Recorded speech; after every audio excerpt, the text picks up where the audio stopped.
América, nuestro hogar, un continente de inmensas riquezas naturales. Hoy nos adentramos en lo más profundo de sus bosques y selvas para toparnos con el felino más grande de América, el jaguar.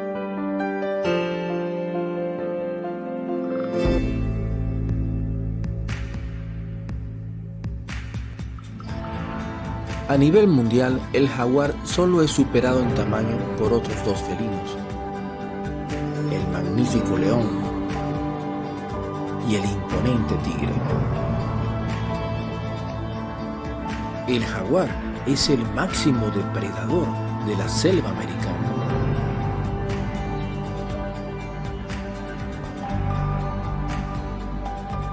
Entre las presas más habituales de este carnívoro tenemos pecaríes, venados, monos, tapires y capibaras, también conocidos como carpinchos o chihuires, además de otros mamíferos, aves y peces. Pero también caza animales más peligrosos como anacondas y caimanes. Su éxito radica principalmente en dos factores, en la combinación de fuerza y técnica.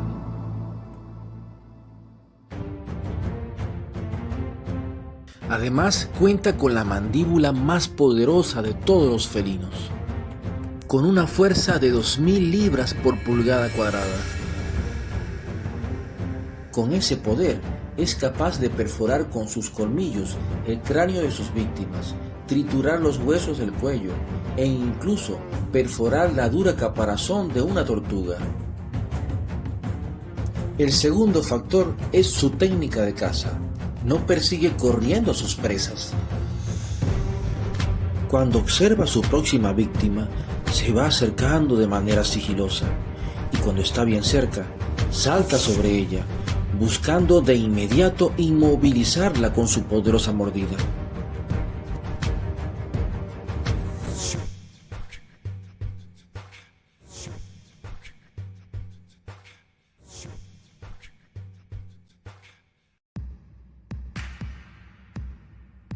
En cuanto a su hábitat, prefiere las selvas densas y húmedas, pero puede adaptarse a una gran variedad de terrenos boscosos o abiertos. El jaguar está estrechamente asociado a la presencia de agua y es un excelente nadador, al igual que el tigre.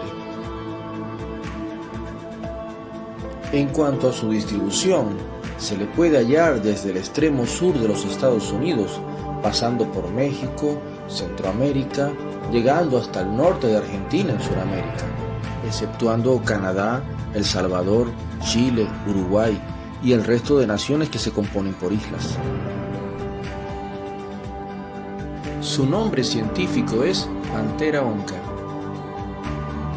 pero también recibe otros nombres en algunos países de América, como jaguar, jaguarete, onza pintada, otorongo, tigre. A través de la historia, el jaguar siempre fue respetado, admirado y hasta adorado por los hombres. Imperios como los mayas, aztecas, incas y demás reinos, desde el más grande hasta la tribu más pequeña, dejó plasmada en toda su arte la presencia del jaguar como parte inseparable de su cultura. A la llegada de los españoles a América, su población se estimaba en más de 100.000 ejemplares. Los españoles le llamaban tigre, relacionándolo por su parecido a este animal del viejo mundo. Razón por la cual en algunos territorios se le sigue llamando tigre o tigre americano. El jaguar tiene un curioso parecido al leopardo, por el cual muchos tienden a confundirse. Pero, ¿cómo podríamos diferenciarlos?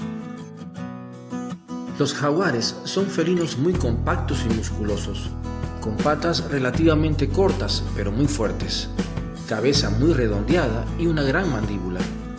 Además, su cola entre los grandes felinos es la más corta respecto al tamaño de su cuerpo. Puede medir casi 2 metros desde el hocico hasta la punta de su cola y pesar hasta 160 kilos. Por otra parte, los leopardos son más pequeños, esbeltos y ligeros y tienen una cola más larga. Su tamaño total, desde el hocico hasta la punta de la cola, puede llegar a 170 centímetros y raramente alcanzar los 100 kilos de peso. Otro rasgo interesante para diferenciarlos está en sus manchas. Las manchas del leopardo son más pequeñas, pero más abundantes, y las más grandes tienen formas de roseta. Las del jaguar son menos abundantes, pero más grandes, y una buena parte de sus rosetas poseen uno o varios puntos en su centro. Tanto el jaguar y el leopardo, junto al león, al tigre y al leopardo de las nieves, forman el género pantera. Seguro has escuchado sobre la pantera negra. No de la película, sino del animal que inspiró al personaje.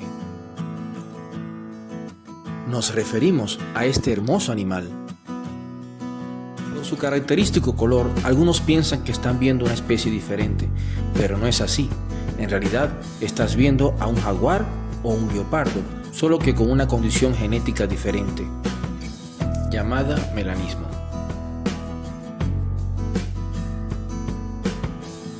El jaguar es uno de los animales más bellos del mundo.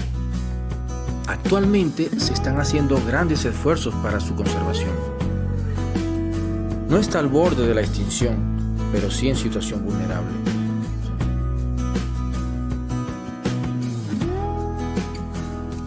Es necesario establecer y respetar grandes extensiones de bosques y de selvas exclusivas para el desarrollo de las especies sin afectar su equilibrio.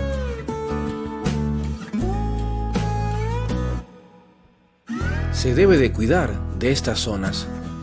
De sus árboles sale el aire que respiramos. De sus ríos sale el agua que bebemos. Seamos parte de la solución y no del problema.